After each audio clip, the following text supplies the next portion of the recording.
God, I was screaming for a long time. Hello and welcome to Werezilla's Retrospective. I'm your host, Werezilla. Oh.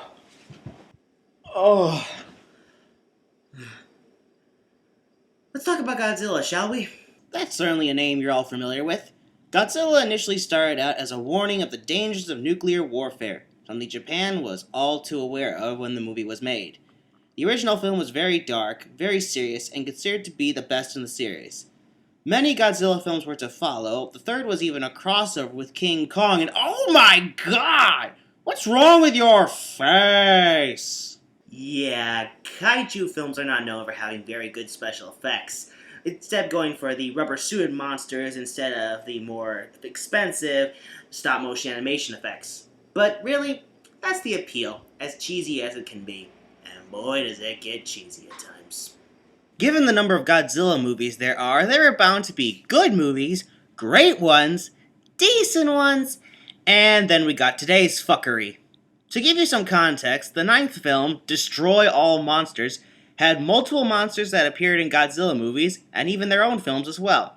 Despite much of the monsters' appearances being cameos that lasted about all of a few cuts, and the aliens controlling monsters, humans having to undo their plot was nothing special, even for Godzilla movies.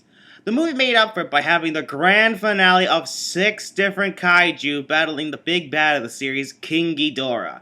Basically, Destroy All Monsters was supposed to be Godzilla's last movie, but like all franchises, it had to continue. And just how does Toho decide to reinvigorate the series after such an awesome monster mash? Pad out the next movie with stock footage and appeal to the youngest audience possible. We had already gotten glimpses of this with Son of Godzilla being a lot more kid-oriented, but that was Pulp Fiction compared to All Monsters Attack, or if you go by its alternate title for the American release, Godzilla's Revenge. Ugh. Godzilla's Revenge. Can I just say this movie sucks and go home? No, of course not. This review would not exist if I could. Alright, we begin with footage from previous Godzilla movies over the opening credits with goofy music playing. This is gonna hurt. So after that stock footage fest, we're shown more stock footage. Yeah, this sure is going on for a while.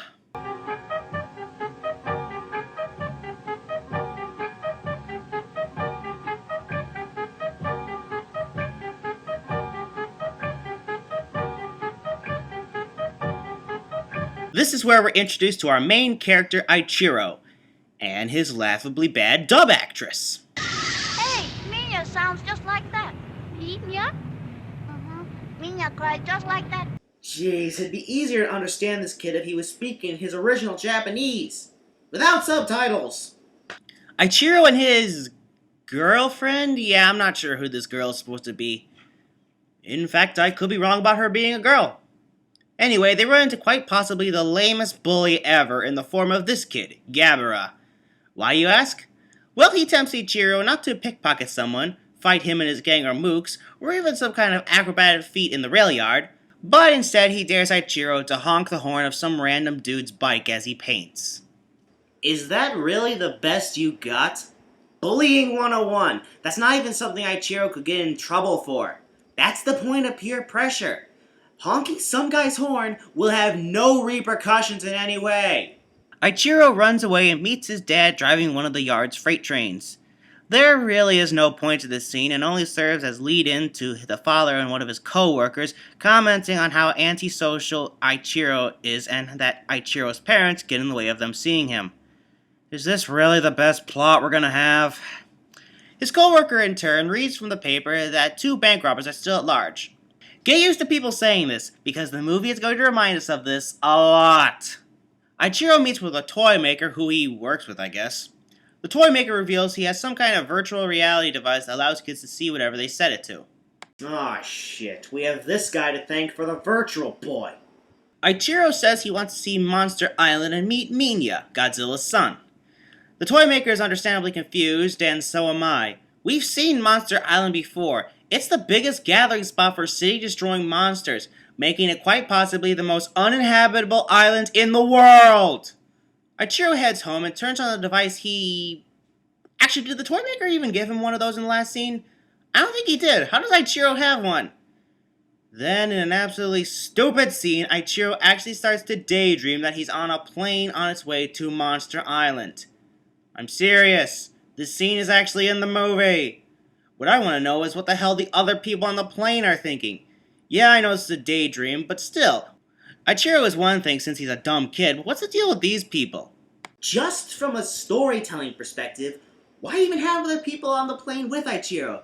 It just makes it look even stupider. Or just, how about this? I can handle the passengers on the plane, but why the hell did Ichiro imagine the plane without pilots? I'm going to assume the plane crashed and everyone but Ichiro died off screen as he's next seen on Monster Island.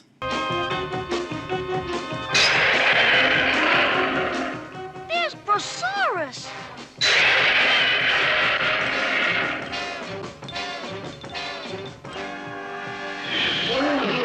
There's Manda.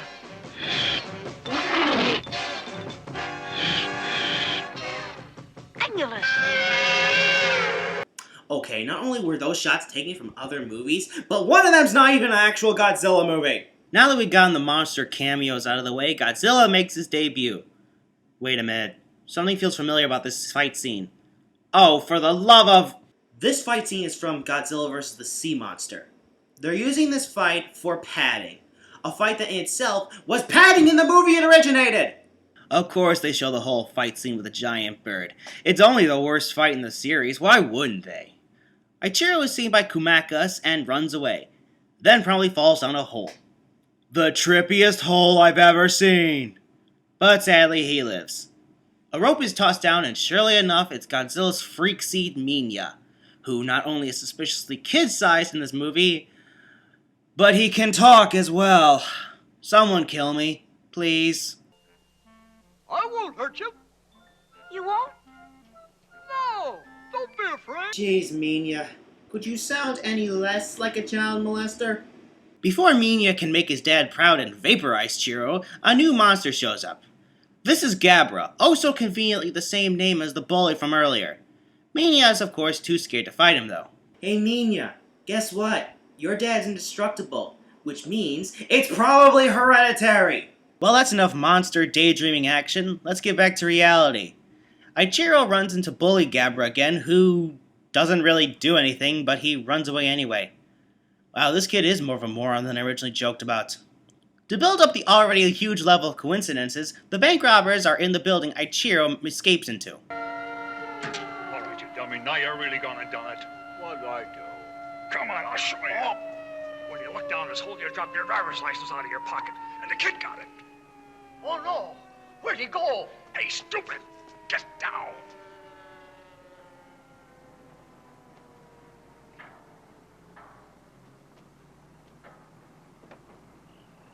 Follow him and get the license back.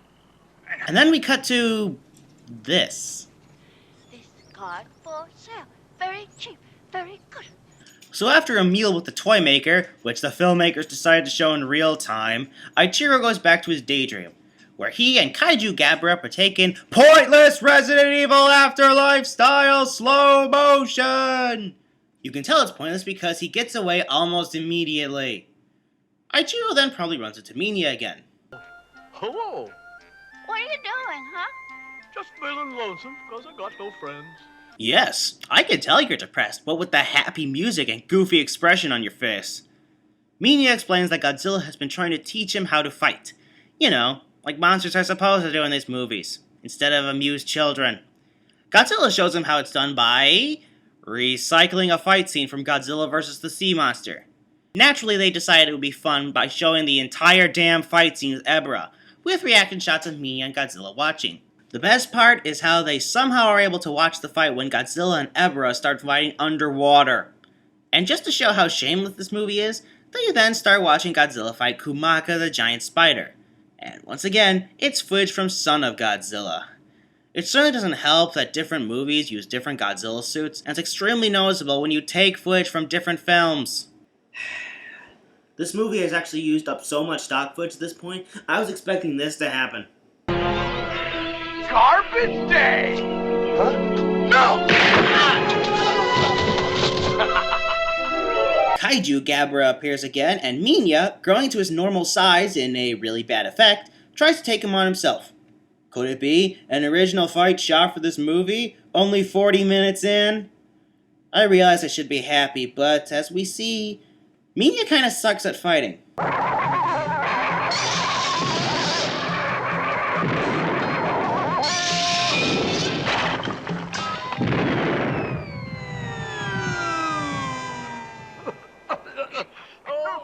Now I think I'll run. Run away! Run away!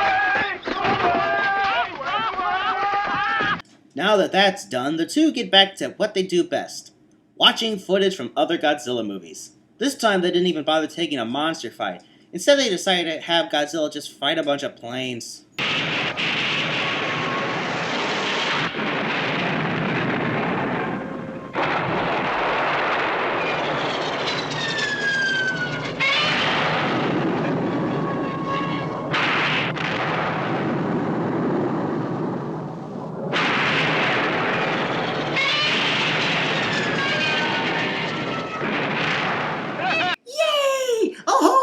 Of jet fighters just lost their lives. Great message, kids. Then the movie throws a complete 180 and actually shows new footage of Godzilla teaching Minya how to use his atomic breath. Well, this took me completely by surprise. I was expecting them to just steal the scene from Son of Godzilla. Granted, it's virtually the same scene, but at least it's not stock footage this time. No time for original footage, though, as Ichiro's daydream gets sidetracked as the bank robbers followed him home. Okay, so they're just gonna get their license back and go, right? No, they actually kidnapped the boy. Was that really necessary? What good is he to you? He's worthless! Just take the license back and leave! I was going to say they're only doing this to continue the plot, but that would require this movie to actually have one! So after being kidnapped, what's Ichiro's response? Daydream about Monster Island again. Kid, get your priorities straight. Ugh. So back in the daydream, Minya is getting his ass kicked by Gabra, who apparently has an electric touch. Wait, what? That's awesome! I want to know more about this monster story and why he can do this. It might be a better story than this feature-length stock footage reel. Godzilla keeps forcing Minya to fight even though he's clearly outmatched by Gabra. I guess Godzilla believes in tough love. Eventually Godzilla steps in, if only to save his own dignity, as Minya bravely and heroically runs away. Ichiro comes up with the idea to jump on a giant log just as Gabra steps on it, sending him flying. Minya tries it, and apparently it works. Gabra eventually runs off, though really it's only because of Godzilla's intervention, if you ask me. And I hope you enjoyed that scene with Godzilla, cause it's the last one in the movie.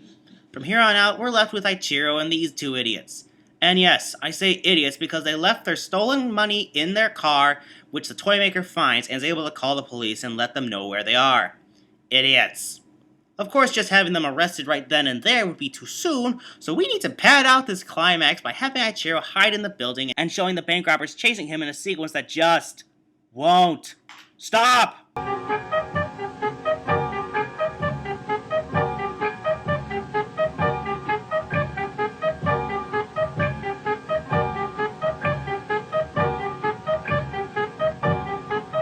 Blah blah blah, Ichiro tricks one into falling down a hole. Macaulay Culkin, this kid is not. And then he imagines he's Minya as he sprays the other with a fire extinguisher. Do not spray your friends with CO2 fire extinguisher. It's not a good idea. Leave it to the experts. The bank robbers are promptly dragged away by the police, and I have to say, Ichiro took to being kidnapped rather well, as the next morning he's talking to his mom, and despite her concerns, Ichiro seems no worse for wear. There are, of course, two possible explanations for this. The first one being that the kid playing Ichiro is a terrible actor. The second one is...